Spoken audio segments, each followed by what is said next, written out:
La Forçat civile a lancé son projet Bamako Sania, ici dans la capitale des Trois Caïmans, une initiative citoyenne qui vise à mettre en compétition les 6 communes du district de Bamako à travers un concours d'assainissement.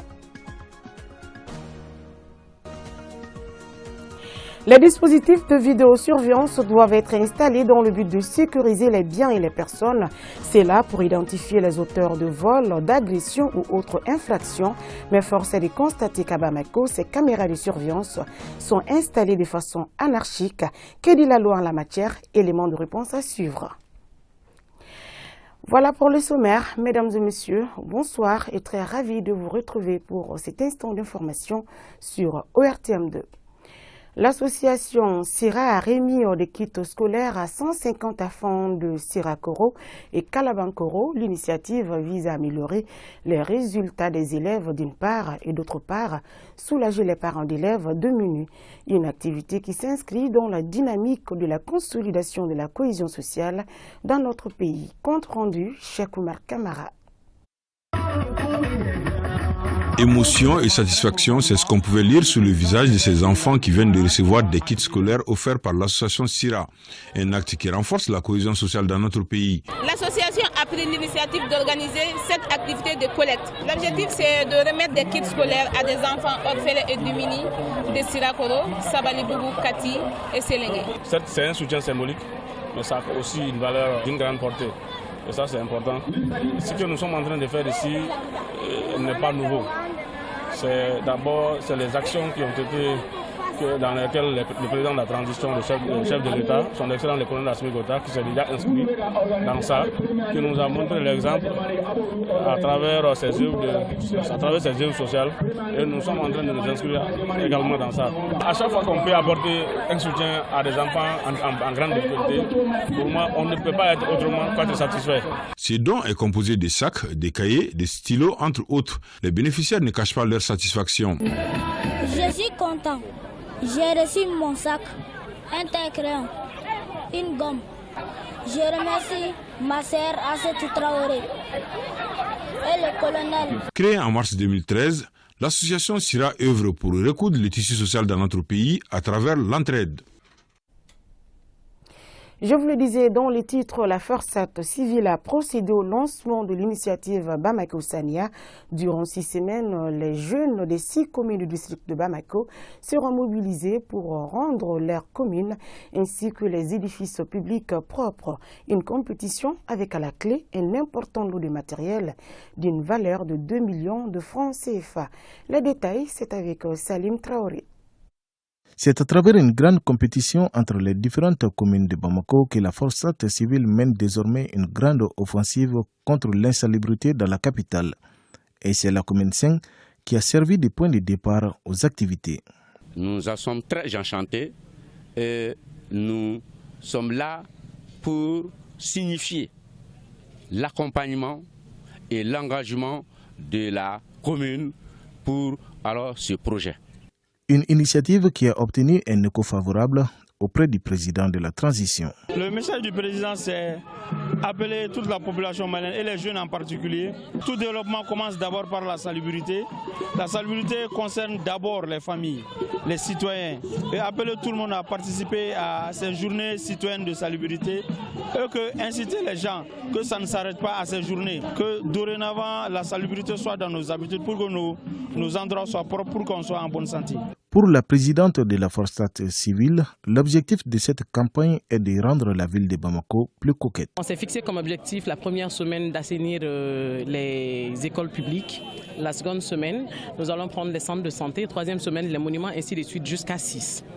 Donc on s'est dit qu'il y a des structures au niveau communal qui sont utilisées par tous. Mieux vaut commencer par ces structures. Pour une première phase, ça va se passer entre les communes et une seconde phase entre les quartiers. Après la remise symbolique des outils par le chef de cabinet du ministère de l'administration territoriale, le coordinateur des chefs de quartier de Bamako témoigne en ces termes. Bamako était une ville que toutes les autres capitales venaient voir, venaient séjourner pour voir Bamako, pour aller faire de leur capitale aussi une ville comme Bamako. Bien maintenant, nous vivons le contraire. Après 6 semaines d'intenses activités, les 6 communes seront départagées par un grand jury et le gagnant de la compétition remportera L'association malienne d'intervention d'urgence a initié hier jeudi une journée de salubrité dans 2 écoles publiques de Bankoni en commune 1 du district de Bamako. Il s'agit de Zegene-Korobougou et de Fadjigila. L'association a profité de l'occasion pour offrir des kits sanitaires à ces écoles. L'objectif est d'aider l'établissement à rendre propres ces locaux pour une meilleure condition de vie des élèves. Aïssata Adit Kumbakane. La santé rime avec la propriété. C'est dans cette logique que l'association d'intervention d'urgence AMIU a organisé cette journée de salubrité à la faveur de 2 écoles de la commune 1 du district de Bamako. Ici, nous sommes à l'école publique de Zegene-Korobougou où les élèves et les enseignants sont à pied d'œuvre. C'est une manière pour l'association de contribuer au maintien des enfants en bonne santé. Quand tu parles d'éducation, quand tu parles de la santé, tout passe par l'assainissement. Donc si les enfants ne sont pas en bonne santé, ne pourront pas venir à l'école, ne pourront pas étudier. Donc on s'est dit qu'il faut d'abord assainir l'école, rendre l'école propre, l'environnement sain, ça va faciliter les éducations. Et après cet événement, nous allons mettre une commission en place avec l'école pour que l'école reste propre à long terme. Les organisateurs ne sont pas venus les mains vides. Ils ont offert à la direction de l'école des kits sanitaires composés de brouettes, des poubelles, des balais, entre autres. Pour la pérennisation de cette initiative, la présidente de l'AMIU lance un appel. Nous avons besoin de l'aide de tout un chacun pour arriver à atteindre nos objectifs, qui est l'objectif de tout un chacun, l'objectif de l'école, l'objectif de l'État, qui consiste à assainir nos environnements. Donc nous demandons à ce que les personnes de bonne volonté et toutes ces personnes citées à l'avance nous aident à nous accompagner. Même exercice à l'école publique de Fadjigila, tous pour le même objectif, la propriété. Déjà, dans nos actions, il y a la salubrité. Ça ne fait que renforcer nos actions au niveau de la salubrité.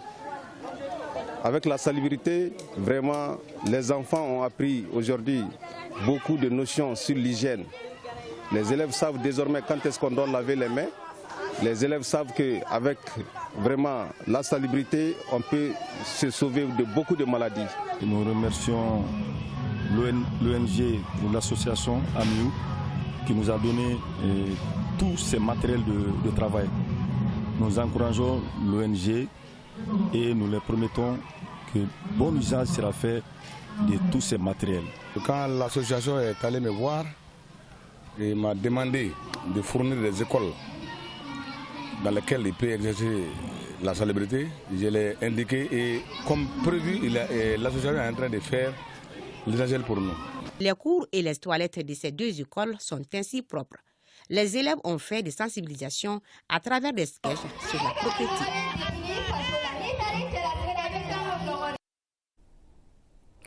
On arrive à cet autre titre de ce journal. À Bamako, les caméras de surveillance sont installées de façon anarchique. Selon l'autorité de protection des données à caractère personnel, il n'est pas interdit d'installer la caméra de surveillance, mais il est nécessaire de se soumettre à certaines conditions.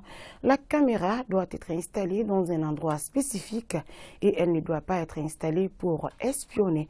On en sait plus avec Odala Traoré. Difficile de s'en apercevoir, à moins d'être vigilant. Il s'agit des caméras de surveillance, que ce soit numérique ou analogique. Depuis un certain temps, la ville de Bamako est inondée par ces appareils, installés anarchiquement, notamment dans les domiciles, lieux de travail ou autres endroits publics. Des visiteurs sont filmés par ces caméras à leur insu. Cela ne me dérange pas d'être surpris par une caméra installée chez quelqu'un ou dans un autre endroit. Pour moi, l'installation des caméras de surveillance ne dérange que ceux qui ont de mauvaises intentions. Les gens sont obligés d'installer des caméras à leur domicile car il y a beaucoup de voleurs de motos. Il y a même des individus qui se faisaient passer pour des agents d'IDM et ils ont été pris la main dans le sac en train de voler. Les caméras de surveillance permettent aux gens de contrôler leur maison étant au bureau. Si autrefois le terme « chien méchant » était affiché à la porte, la formule change et devient « domicile sous surveillance vidéo ». C'est le cas par exemple de ce spécialiste d'installation de caméras de surveillance. Ayant été victime de vol, il a opté pour cette méthode de sécurisation. J'ai juste 2 caméras de surveillance, une qui couvre l'entrée et une deuxième qui est dans le couloir. Le nombre de caméras va dépendre de l'espace qu'on veut couvrir. Elles sont dissuasives puisque lorsqu'elles sont installées, et lorsqu'il y a les informations qui vont avec, ça permet de faire fuir, de dissuader ceux qui ont envie de faire quelque chose. Il n'est pas interdit d'installer une caméra de surveillance, mais en la matière, il existe des règles et procédures à suivre selon la structure en charge de la protection des données à caractère personnel. Je ne savais pas qu'il existait une loi sur l'installation anarchique des caméras de surveillance. S'il m'arrivait d'en installer chez moi, je suivrais la voie normale. Le but doit être légitime. Je vais installer des caméras pour la sécurité des personnes et des biens, pour la surveillance de mon domicile et pas pour l'espionnage.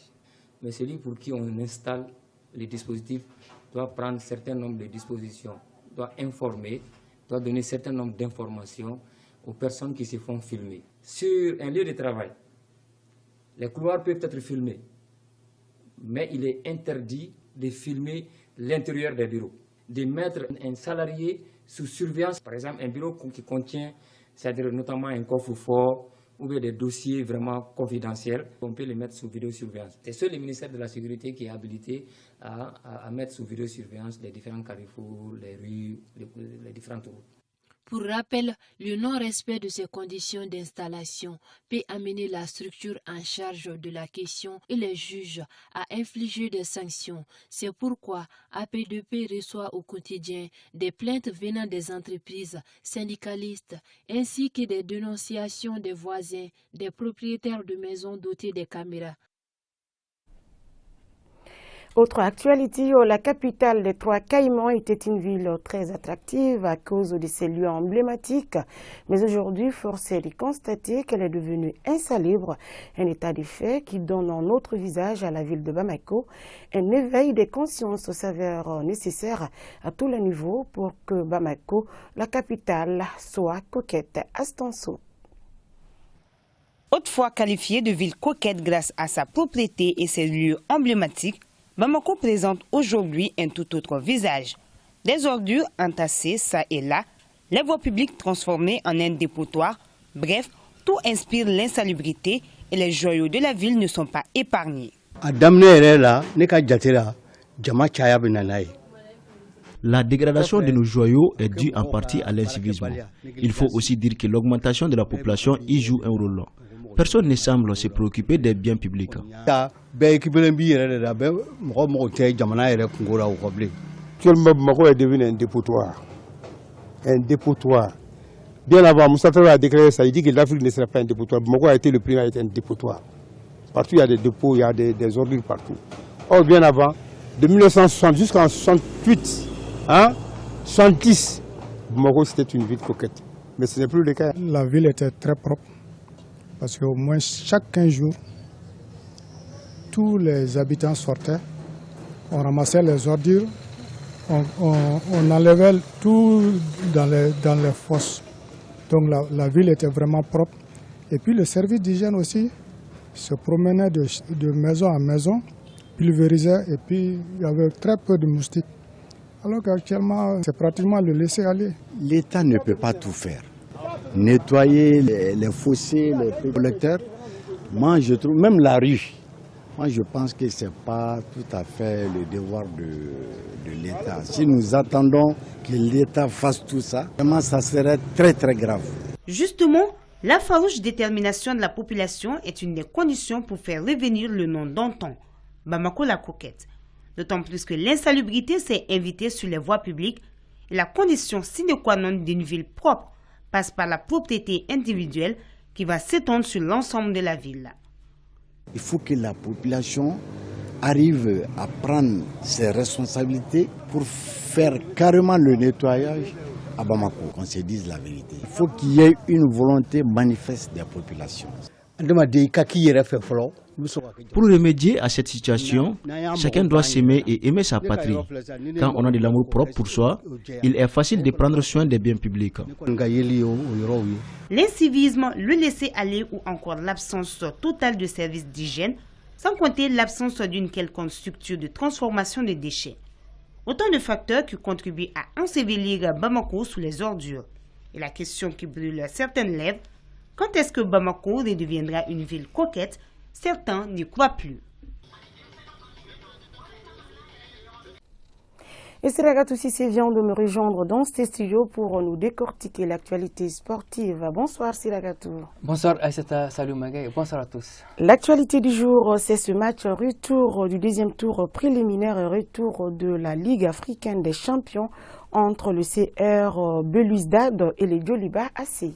Oui, à la mi-temps, au moment où j'entre en studio, à Sétif, dans un froid inhabituel pour les Maliens, le Djoliba AC est mené 1-0 devant le CR Belouizdad d'Algérie. Alors, but concédé à la 37e minute de jeu.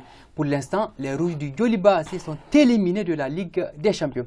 À l'aller, le Djoliba avait gagné 2-1 dimanche dernier ici au stade du 26 mars. Le but des Algériens marqué à Bamako pourrait peser dans la balance, mais Aïssata Saliou Maïga, le match est loin d'être fini. Le Djoliba AC peut marquer à son tour et renverser le CR Belouizdad. Sur le football, les données peuvent changer à tout instant.